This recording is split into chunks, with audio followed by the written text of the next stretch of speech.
Welcome back to Fable's Adventures. It's Bill, your host, and I'm excited to have you back here with us again. Yesterday, we shared with you a bit about the Fable's Adventures app. So, if you're curious, go back and listen to The Pattern Beneath to get more details. You can also just check out the links in the description. Matter of fact, you should do both. I just loved The Pattern Beneath. It was quite dark and really made you think. If you haven't listened to it, you should. In the meantime, hit like, subscribe, and follow us here so that we can keep going. Let's jump into today's story. The Colors of Resistance, Iris, Kade, and the Underground Revolution. But before we do, a few words of warning. This story contains mature themes, including ideological radicalization, betrayal of friendship, discussions of mind control and consent, and morally complex situations with no clear right answers. It is recommended for listeners ages 16 and up. When does persuasion become manipulation? When does fighting for justice turn into imposing your vision on others? And what do you do when the revolution you believed in starts using the same tactics as the oppression you're fighting against? Meet Iris Kade, a young artist with synesthesia who experiences sounds as colors. For 3 years, Iris has been part of an underground resistance network operating in the abandoned tunnels beneath a collapsed amusement park. They paint murals inspired by encrypted broadcasts. They create art that bridges the gap between the revolutionary network below and the city above. They genuinely believe they're part of something good, a movement helping people who've been forgotten by society, people running medical clinics and growing food in the tunnels because the world above has no room for them. But 3 days of rain are threatening to flood everything, and as the water rises through the limestone chambers, Iris discovers something that changes everything. The acoustic properties of the flooded tunnels are being weaponized. The revolutionary faction called the Resonance Collective, led by Marcus Chen, Iris's friend, and the person who recruited them, is building something terrifying. They're using water, sound, and Iris's own art to create broadcasts that bypass conscious thought entirely, planting commands directly into people's subconscious minds. It's not persuasion. It's not even propaganda. It's pure control. The ability to make people do things without their consent, all in the name of forcing social change. Marcus believes this is necessary. He's tired of gentle persuasion that gets ignored. He's watched inequality and suffering continue while activists play by rules that only ever favor the powerful. He genuinely believes that creating a moment of perfect synchronization, where people stop fighting their own best interests, is liberation, not control. But Iris knows better, because Iris can see the colors of what Marcus is building, can trace the emotional signatures embedded in every broadcast. And what Iris sees is every autocrat's dream, the power to bypass choice entirely. Now Iris faces an impossible decision. Expose the acoustic weapon, and the authorities will destroy the entire network, not just the Resonance Collective, but the medical clinics, the hydroponic gardens, the families who've built lives in these tunnels. Innocent people will lose everything, or stay silent, become complicit in mind control, and watch their friend become exactly what they were all fighting against. There's no clean choice. There's no heroic solution that saves everyone and defeats evil without consequences. There's only Iris, standing in rising water, trying to figure out how to be a revolutionary without becoming a tyrant. Get ready for a morally complex story about activism, radicalization, and the hardest lesson of all, that fighting for justice doesn't automatically make you righteous, that good intentions can pave roads to terrible places, and that sometimes the most revolutionary act is refusing to silence other people's voices, even when you think you know better. This is The Colors of Resistance, Iris Kade and the Underground Revolution. The rain hadn't stopped for 3 days. Iris Kade knew this because they could taste it in the air, copper and violet, the color of water that had traveled through abandoned streets and forgotten places before seeping into the earth. Down here, beneath the amusement park, beneath everything the city pretended didn't exist, that water was becoming a problem, a weapon, maybe both. "The lake's up another foot," Avery said, their voice echoing off tunnel walls that had once supported spinning rides and screaming joy. Now they supported something else entirely. Now they held the heartbeat of a revolution that nobody topside even knew was happening. Iris didn't answer immediately. They were listening, really listening, to the way the water moved through the limestone chambers below, the way it whispered against stone in frequencies that shouldn't exist. The synesthesia that had made Iris an outcast in the regular world, the ability to see sounds as colors, painted the water's voice in shades of deep indigo threaded with sickly green. Wrong colors. Dangerous colors. "Iris?" Avery pressed, pushing a strand of dark hair behind their ear. Avery was practical where Iris was intuitive, grounded where Iris floated in abstract perception. They'd been partners since they'd met 3 years ago on a bridge where Iris had been painting invisible music onto concrete, and Avery had been running from a corporate security detail for reasons they still hadn't fully explained. "Something's changed," Iris finally said. They held up their hands, already stained with pastels and charcoal from the morning's work. "The acoustic chamber south of Junction 7. It's resonating differently. The water's responding to the broadcasts differently." "That's probably just the volume increase," Avery suggested. But Iris could hear the uncertainty in their tone. Uncertainty painted in shades of pale yellow, the color of questions that didn't have good answers. They descended deeper, moving through passages that the revolutionary network had carefully mapped and maintained. The tunnels had been built during the amusement park's construction in the 1970s, service routes for maintenance workers, access shafts for the underground infrastructure that kept a park full of screaming people entertained. When the park had collapsed, financially, then literally, the tunnels had been forgotten, then discovered, then repurposed. The network was genius, Iris had to admit that much.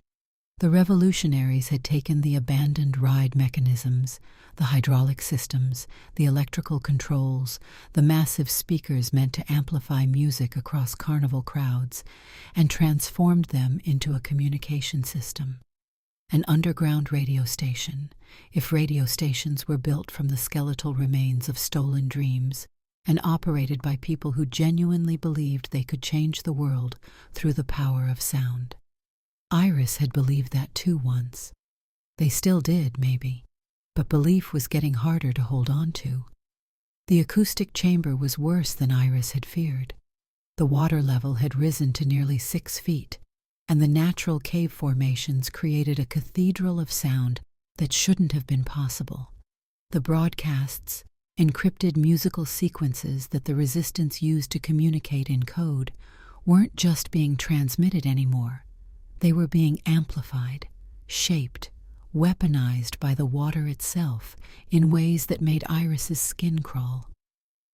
"This is intentional," Iris whispered.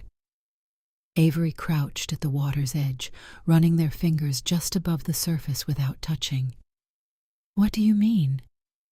"I mean someone down here knows about the acoustic properties. Someone knows that the water responds to emotional frequency, and they're using it." Iris's hands were shaking as they pulled out a small notebook, beginning to sketch what they were perceiving. Colors bled across the page. Indigo and green, yes, but also something worse, something that looked like control. The broadcasts aren't just information anymore, they're commands, and the water is amplifying them, making them stronger, making them irresistible, Avery finished. Subconscious, Iris corrected. Avery, they're not trying to convince people. They're trying to bypass choice entirely. They're weaponizing the fact that sound can be felt before it's understood. They're creating a resonance pattern that the brain can't filter out or resist. The air in the tunnel felt suddenly much colder. Iris's breath formed small clouds of white, and they could see the colors of their own fear now. Brittle yellow, sickly green, the black blue of betrayal. Who would do that? Avery asked. But they already knew. They both did. The inner circle, the faction that had been arguing for escalation, that had grown impatient with grassroots community organizing and wanted to force change through the sheer power of their network. They called themselves the Resonance Collective, and they'd been gaining influence for months. Iris had painted murals inspired by their broadcasts without understanding what the broadcasts actually were. "We have to go to the surface," Iris said. "We have to tell people what's happening. The city needs to know that there's an acoustic weapon being built beneath. We can't." Avery's voice was calm in that terrifying way that meant they'd already thought this through. "If we expose the network, we expose everyone. The Resonance Collective isn't the only group down here. There are people running medical clinics in the old arcade building, people growing food in the hydroponic gardens, people who've built entire lives in these tunnels, because the world above doesn't have room for them anymore. If we blow the whistle, the authorities will collapse everything. They won't discriminate between the people trying to help and the people building weapons." Iris felt the weight of it, the impossible choice that had been sitting in the water all this time, waiting to rise up and drown them both. They'd signed on for revolution, but this wasn't the revolution they'd imagined. This was complexity and compromise, and the slow understanding that even good people, even people fighting for freedom, could become exactly what they were fighting against. "There has to be another way," Iris said. They moved through the tunnels, deeper into the network, following the acoustic trails they'd mapped over months of work. The heart of the operation was in the old funhouse, a massive structure that had been almost entirely hollowed out and converted into a broadcasting hub. Equipment that had been scavenged from university labs, reclaimed from dumpsters, stolen from corporate facilities, all wired together with the kind of improvised genius that only existed when people had nothing left to lose. And there, working at a mixing board that had been built from components of 7 different machines, was Marcus Chen. Marcus, who'd been Iris's friend. Marcus, who'd been the one to recruit Iris into the network in the first place. Marcus, whose voice had always painted in colors of warm amber and genuine hope. Now he just painted in gray. "You figured it out," he said without looking up. "Marcus, what are you doing?" Iris's voice cracked. "What needs to be done?" he replied. Finally he turned to face them. He looked tired, actually tired in a way that suggested he hadn't slept properly in weeks. "Do you know what's happening in the world? Do you actually understand the scale of inequality, the amount of suffering, the systems that are built specifically to keep people from ever having a chance at anything better?" "Yes," Iris said quietly. "That's why we're here." "Then you understand why we can't afford to be gentle anymore. Persuasion doesn't work when the system itself is built to ignore dissent. But resonance—" He gestured at the equipment, at the tunnels beyond. "Resonance can bypass the rational mind entirely. It can create a moment of perfect synchronization where people stop fighting their own best interests and actually move forward. It's not control. It's liberation." "It's control," Avery said flatly. "It's exactly what every government, every corporation, every autocrat has ever wanted. The ability to make people do things without their consent." "There is no pure consent in this world," Marcus snapped. "We're all controlled by 1,000 forces we don't even see. At least this way, people are controlled towards something good." Iris stepped forward, and they could see it now. The geometry of their friendship fracturing like the acoustic patterns in water, breaking into colors that didn't match anymore. "Marcus, if you do this, you become what we were fighting against, and people will resist. The water's acoustic properties, they're not reliable. They're responsive to emotion, which means they're unstable. What happens when the resonance pattern hits someone at the exact moment of trauma, or fear, or grief? What happens when you weaponize the one thing that was supposed to be our bridge to each other?" "Then we deal with the consequences," Marcus said.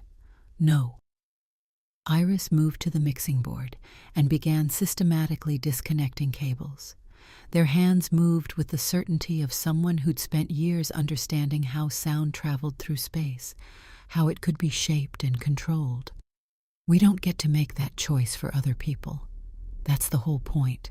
That's why we're down here." Marcus moved to stop them, but Avery blocked his path. They weren't large, but they were fast, and they'd grown up on streets that taught you how to move when every second mattered.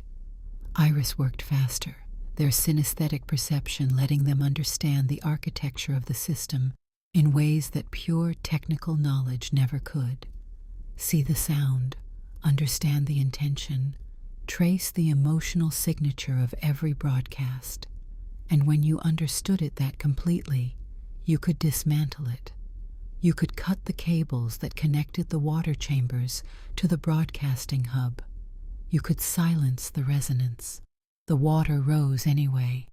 3 days of rain, and the underground lake didn't care about revolution or ideology or the desperate choices of frightened people.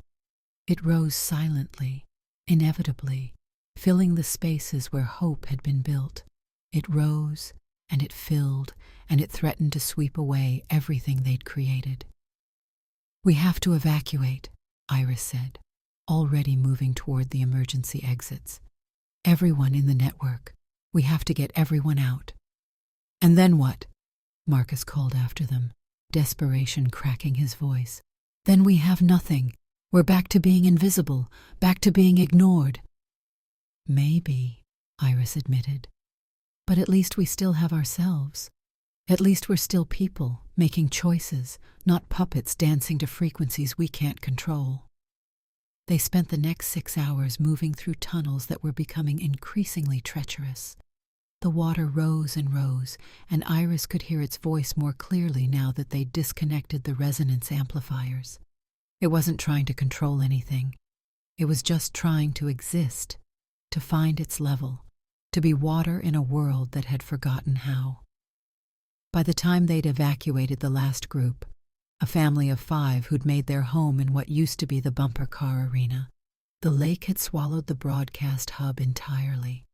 Everything Marcus had built, everything the Resonance Collective had planned, was underwater. The equipment, the cables, the dreams of forced enlightenment, all of it gone. Iris and Avery emerged into the pre-dawn darkness of the city above, helping the evacuees orient themselves to the surface world. People blinked in the artificial light of street lamps, confused by the weight of open sky. "What now?" Avery asked quietly. Iris looked back at the sealed entrance to the tunnels, already thinking about the murals they would paint on the boards and barriers. Art that told the story of what had been created and what had been lost.